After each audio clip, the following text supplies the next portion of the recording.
안녕하세요. 찰리브라입니다.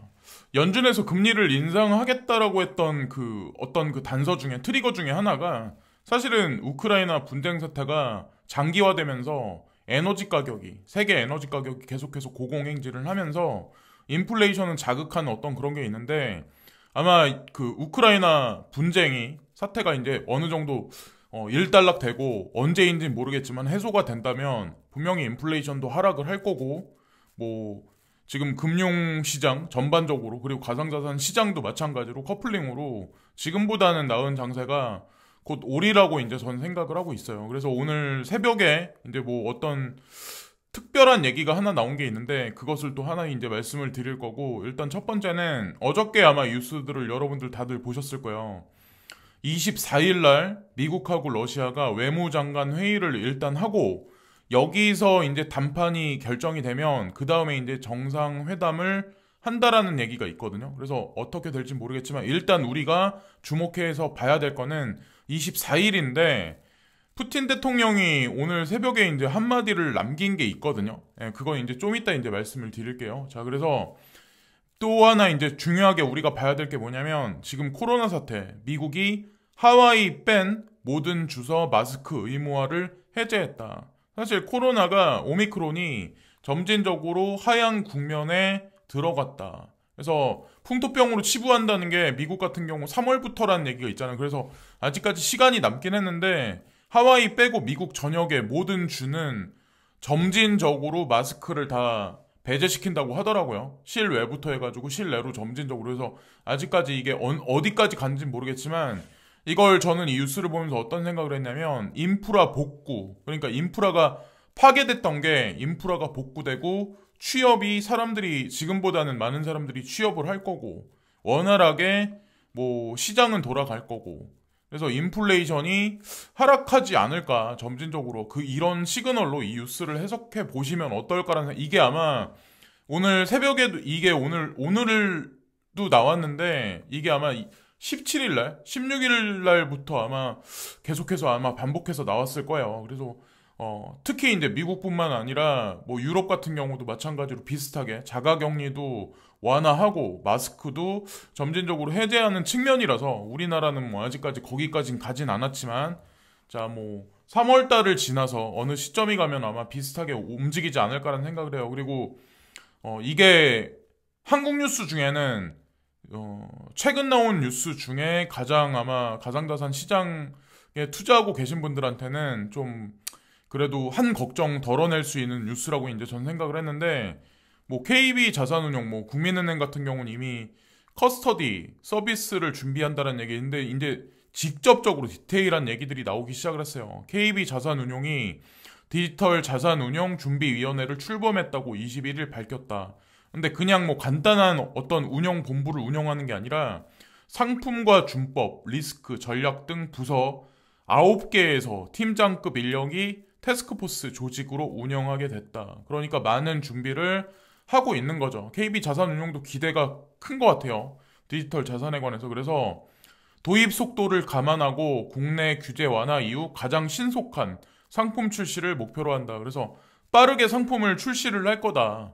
그래서 우리가 가상자산을 뭐 해외 거래소에 맡겨서 뭐 스테이킹을 해서 뭐 이자를 받는 게 아니라 뭐 이런 은행권에서도 인덱스부터 해가지고 본격적인 뭐 현물에 관해서도 아마 운용하는 어떤 그런 시스템이 되지 않을까라 생각해요. 그래서 ETF 얘기가 또 여기 나오네요. 그래서 가상자산 현선물에 투자하는 ETF로 구성된 재간접 펀드, 가상자산 테마의 주식형 펀드 등을 최대한 빨리 출시하겠다며 고객 대상 가상자산 컨퍼런스를 개최하고 정기 간행물도 출간한 예정이라고 설명했다. 정기 간행물까지 또 출간을 한대요. 뭐 PDF 파일이나 이런 걸로 이제 뭐 배포를 하겠죠.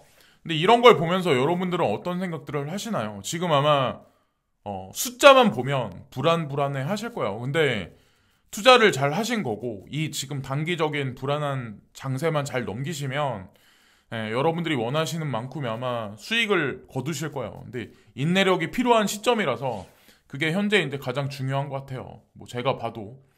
그리고 가상자산을 운용 중인 그레이스케일의 운용자산은 100억 달러를 넘어섰고 피델리티 자산운용은 캐나다에서 비트코인 현물 상장지수 펀드를 출시한 바 있다. 뭐 이것을 인용해서 기사가 나왔더라고요. 어쨌건 지나가는 김에 말씀드리고, 인덱스 지수를 그레이스케일 자산운용사도 블룸버그를 통해서 인덱스 지수를 하고 코인데스크를 통해서 인덱스 지수를 추종하죠, 지금. 근데 그게 똑같은 맥락이에요. 업비트도 마찬가지, 그 KB 자산운용도 마찬가지로 인덱스 지수를 뭐 추종하는 상품을 만든다 하는데, 업비트도 마찬가지. 이 인덱스를 그냥 만든 게 아니라는 거죠. 뭐 시장 인덱스, 테마 인덱스, 전략 인덱스, 이거를 제가 뭐 몇 년 전부터 이제 말씀을 드린 것 같은데, 간접 투자 상품이 분명히 나올 거예요. 주식시장하고 연계돼서 오늘 분사나 거래소, 뭐 이더리움 그룹, 플랫폼, 스마트 컨트랙, 뭐 간편 결제 플랫폼, 그리고 SNS 콘텐츠. 내가 투자하고 있는 알트코인은, 비트코인, 이더리움은 과연 여기서 어떤 인덱스에 들어가고 있나, 이것도 한번 살펴보시면 어떨까라는 생각을 했고, 자, 그리고 이게 아마 오늘 이 새벽에 나온 뉴스 중에, 이게 사실은 전쟁이 일어날 수 있다는 근간이 되는 뉴스 중에 또 하나거든요, 사실. 그래서 푸틴이 친러 돈바스 독립 승인 검토할 것, 우크라이나 침공 발판 되나라고 이 뉴스가 나왔었는데, 1시 1분에 나왔었는데, 제가 뉴스를 보니까 돈바스 독립 승인 검토하는 게 아니라 독립을 승인했다라고 하더라고요. 돈바스랑 뭐 어디 두 구역을 승인했다라고 얘기했는데, 승인한다는 얘기는 사실 뭐냐면 반군을 도와줄 수 있다는 거예요. 그러니까 우크라이나의 반군. 그러니까 땅 따먹기 작업에 러시아는 이미 들어간 거예요. 근데 그거를 미국에서는 이제 되게 싫어하더라고요. 이 기사를 보시면 아시겠지만, 러시아가 실제로 두 공화국의 독립을 승인하면 우크라이나와의 전면적으로 치달을 수 있다. 러시아가 이들 반군을 지지한다는 명분으로 군대를 파견할 가능성이 높아지기 때문이다.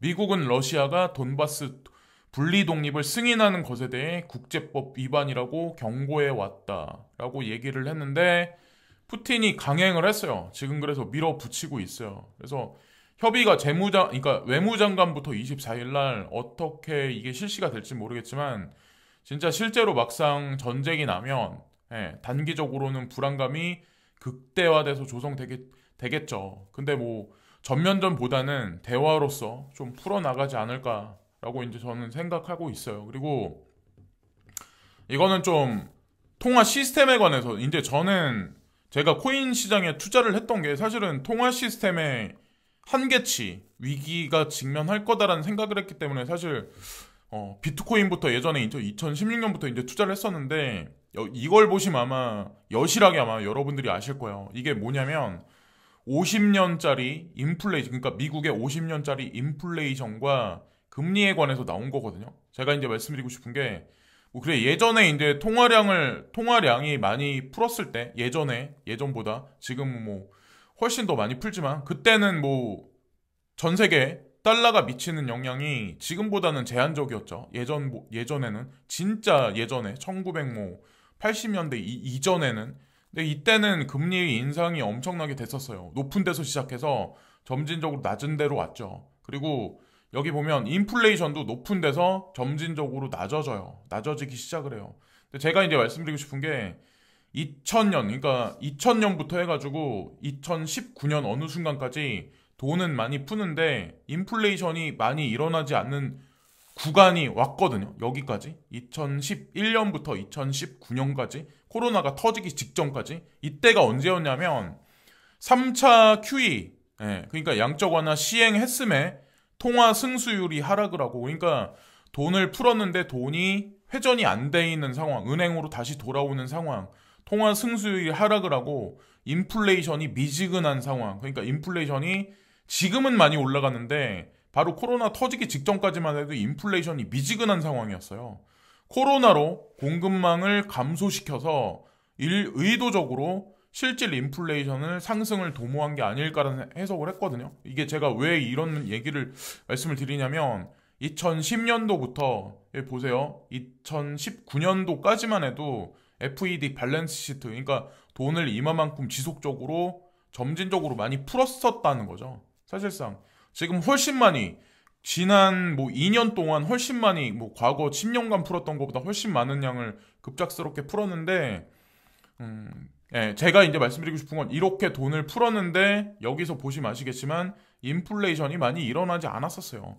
인플레이션이 상승한다는 거는 사실 GDP 상승하고 이제 맥락을 같이 하기 때문에 GDP 상승률도 없었어요. 이때만 해도. 그러니까 의도적이지 않았나라는 생각을 이제 전 하거든요. 이게 음모론일 수도 있지만 사실 뭐 전 세계 돌아가는 상황을 보시면 아시겠지만 음모가 아닌 게 어디 있을까요? 푸틴 대통령과 바이든 대통령이 선거에서 이제 트럼프 대통령하고 이제 막 이렇게 있을 때 사실 결정적인 어떤 좀 도와주는 어떤 그런 것들이 사실 러시아에서 좀 도와줬다 이런 얘기들이 있거든. 그거는 뭐 여러분들이 따로 한번 찾아보세요. 예. 그런 얘기들이 있더라고요. 그래서 지금의 문제도 사실상 쇼잉하는 게 아닐까. 저 이제 그런 생각을 했었고 마지막으로 여기 보면 이분이 뭐 이제 지켓이랑 뭐 어떤 익명성 코인에 관해서 좀 중요성에 관해서 이제 언급을 하더라고요. 그래서 나는 주로 지켓시에 대한 학문적 관심이 있었다. 그리고 모네로와 같은 프라이버시 코인에 본격적으로 뛰어들 때가 된 것 같습니다. 그래서 프로그래머예요, 이 사람은. 그러니까 그냥 뭐 투자자이기보다는. 근데 뭐 이름 있는 사람은 아닌데 여기 DHH라고 이 사람은 좀 이름이 엄청나게 있는 사람이거든요. 그러니까 프로그래머 중에 그리고 해커이기도 하고. 근데 이 사람이 이제 칼럼을 하나 썼더라고요. 얼마 전에 칼럼을 하나 냈는데 거기 뭐라고 나와 있냐면 2010년도에 본인은 비트코인에 관해서 인정하지 않았었다. 근데 지금은 인정한다. 그러면서 프라이버시의 중요성에 관해서 언급을 하더라고요. 거기에는 지켓이나 뭐 이런 뭐 익명성 코인에 관한 그런 얘기는 없어요. 없는데 그런 얘기를 빗대어서 이 사람이 이제 뭐 지켓이랑 뭐 모네로에 관해서 관심을 표명을 하니까 베리 실버트가 이 트윗을 리트윗을 했어요. 이 의미는 베리 실버트는 항상 일관되게 언급을 해요. 뭔가 코인에 관해서 아니면 특정 기술에 관해서 영지식 증명에 관해서 일관되게 리트윗을 지금 해줬다는 얘기는 본인의 견해를 일관성 있게 그냥 공개하는 거 대중들한테 그냥 공개를 해준다라고 저는 생각을 하거든요. 익명성 코인이 됐건 이더리움 클래식이 됐건 그게 무슨 코인이 됐건 저는 투자에 있어서는 일관된 신념이 되게 가장 중요하다라고 저는 생각을 해요. 특히나 이 변동성이 많은 데서. 그래서 뭐 호라이젠도 포함이죠. 사실상 뭐 여기 이분은 이제 지켓이라고 얘기를 하고 있는데 그래서 어쨌건 지켓이와 호라이젠 뭐 익명성의 한 해가 작년 한 해 뭐 초반에 언급을 해서 야 이 나쁜 놈이다 막 이렇게 욕하실 분들도 있지만 저는 그렇게 생각하지 않아요. 뭐 익명성의 한 해라고 얘기를 하는데 블록체인 산업이 지금보다 현물 경제하고 더 많이 근접해지고 블록체인 많은 어떤 코인사들이 영지식 증명에 관해서 속속들이 계속 이제 도입하기 시작을 하면 아마 이게 1년으로 끝나는 게 아닐 거예요. 지속적으로 중요성이 계속 상승하는 시점이 올 거예요. 중요성이 대두되는 그런 시점이 오지 않을까라는 생각을 합니다. 그래서 어쨌건 그걸 말씀드리면서 뭐 불안한 시장 상황에서 저도 뭐 뉴스거리가 많이 없더라고요. 그래서 여기까지 언급을 하면서 오늘 영상을 마치겠습니다. 끝까지 힘을 내시고 그래서 오늘도 시청해주신 많은 분들께 고개 숙여 감사를 드립니다. 오늘 하루도 좋은 하루 되세요. 감사합니다.